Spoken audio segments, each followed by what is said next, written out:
Tirmidhi में हदीस है, नबी पाक अलैहिस्सलाम ने फरमाया कि जो ज़िलहज के पहले 10 दिन है ना, जितनी अल्लाह ताला इन 10 दिनों में इबादत पसंद करता है किसी और दिन में नहीं करता। लेकिन ना कुछ लोग हाजी पे चले गए, सादत मिल गई, जिनके नसीब चमके, और तो यहाँ भी है, उन्हें भी लगाया हुआ है कुर्बानियाँ खरीदो, कुर्बानियाँ करो, अल्लाह की राह में बांटो। ये इबादत के दिन है, कोशिश करें ज़्यादा से ज़्यादा वक्त इस्तिग़फ़ार में गुजरे। और एक हदीस में नबी पाक ने वजीफ़ा भी बताया, फरमाया तो पढ़ो ला इलाहा इल्लल्लाह, अल्लाहु अकबर और अल्हम्दुलिल्लाह। इन 10 दिनों में ये वजीफ़ा कसरत से पढ़ो, ये बड़ी कबूलियत वाले दिन है, बड़े रहमत वाले दिन है, बड़ी अताओं वाले दिन है।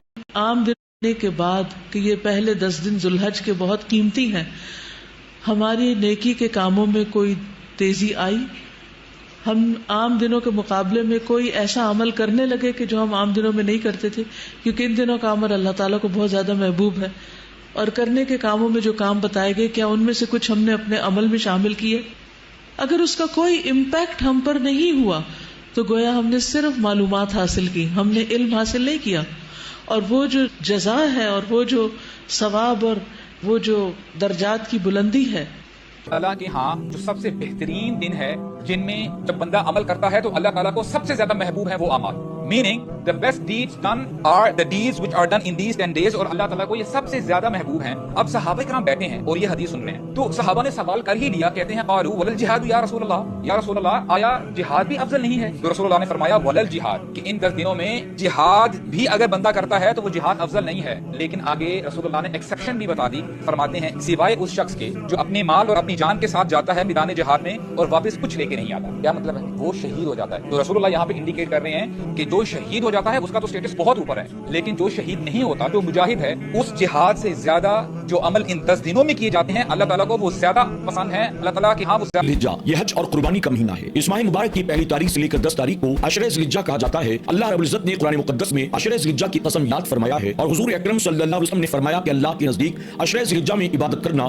ये साल भर इबादत करने से ज्यादा पसंदीदा है। अशरे ज़िल्हिज्जा में हम फराइज़ व वाजिबात की पाबंदी के साथ नवाफिल की कसरत करें, साथ ही खूब कुरान मुक़द्दस की तिलावत करें, जिक्र व अस्कार और दुरूद व सलाम की पाबंदी करें, अल्लाह की रजा के लिए खूब सदका और खैरात दें। 9 ज़िल्हिज्जा को जिसे अरफा का दिन कहा जाता है, हुज़ूर अकरम सल्लल्लाहु अलैहि वसल्लम ने फरमाया कि जिसने अरफा के दिन का रोजा रखा, मुझे उम्मीद है कि अल्लाह ताला उसके एक साल के अगले और पिछले गुनाह को माफ फरमाएगा। अल्लाह हमें अशरे ज़िल्हिज्जा का एहतराम करने और खूब इबादत करने की तौफीक अता फरमाए। अस्सलामु अलैकुम। 10 दिन साल के सबसे खास दिन होते हैं, ये हज के दिन है, एंड एज अ मुस्लिम हमें पता होना चाहिए कि इन दिनों की क्या इंपॉर्टेंस है। मोहम्मद सल्लल्लाहु अलैहि वसल्लम ने फरमाया कि ज़ुल्हिज्जा के पहले 10 दिन में की गई नेकियां अल्लाह को पूरे साल की गई नेकियों से ज्यादा पसंद है। तो इन दिनों में हमें कोशिश करनी चाहिए कि हम ज्यादा से ज्यादा नेकियां करें, क्योंकि हर नेकी का सवाब मल्टीप्लाई हो जाता है। इन दिनों में हमें रोजे रखने चाहिए, पर अगर आप ये सारे सुन्नत रोजे नहीं रख सकते तो एटलीस्ट अरफात के दिन का रोजा जरूर रखना चाहिए, which is the 9th day of ज़ुल्हिज्जा। मोहम्मद सल्लल्लाहु अलैहि वसल्लम ने फरमाया कि अरफात के दिन का रोजा एक साल पिछले और आने वाले एक साल के गुनाहों का कफ्फारा है। दैट मींस अरफात के दिन का एक रोजा रखने से आपके 2 साल के गुनाह माफ कर दिए जाएंगे। मोहम्मद सल्लल्लाहु अलैहि वसल्लम ने फरमाया कि अरफात के दिन अल्लाह सबसे ज्यादा लोगों को जहन्नुम से आजाद करता है और उन्हें माफ कर देता है। 10 ज़ुल्हिज्जा के दिन काबे का गिलाफ यानी किस्वा बदला जाता है। किस्वा को साल भर 200 से ज्यादा कारीगर रेशम के कपड़े पर सोने और चांदी की कढ़ाई कर तैयार करते हैं। इन दिनों में हज होता है और ईद के दिन कुर्बानी की जाती है, जो कि इब्राहिम अलैहिस्सलाम की सुन्नत है। जो लोग ज़कात देने के केपेबल हों उन पर कुर्बानी करना वाजिब है। कुर्बानी के गोश्त को 3 हिस्सों में डिवाइड किया जाता है, एक हिस्सा घर के लिए, एक हिस्सा रिश्तेदारों के लिए और एक हिस्सा गरीबों के लिए। कुर्बानी का वक्त ईद की नमाज के बाद से लेकर अगले 3 दिन तक होता है। जिस तरह से हम रमजान को अहमियत देते हैं, हमें ज़ुल्हिज्जा के इन 10 दिनों को भी अहमियत देनी चाहिए, क्योंकि इन दिनों में की गई नेकियों का सवाब कई गुना ज्यादा मिलता है। इसलिए इन दिनों में अपने जिक्र को बढ़ा दें, ज्यादा से ज्यादा सदका देने की कोशिश करें और अपनी इबादत में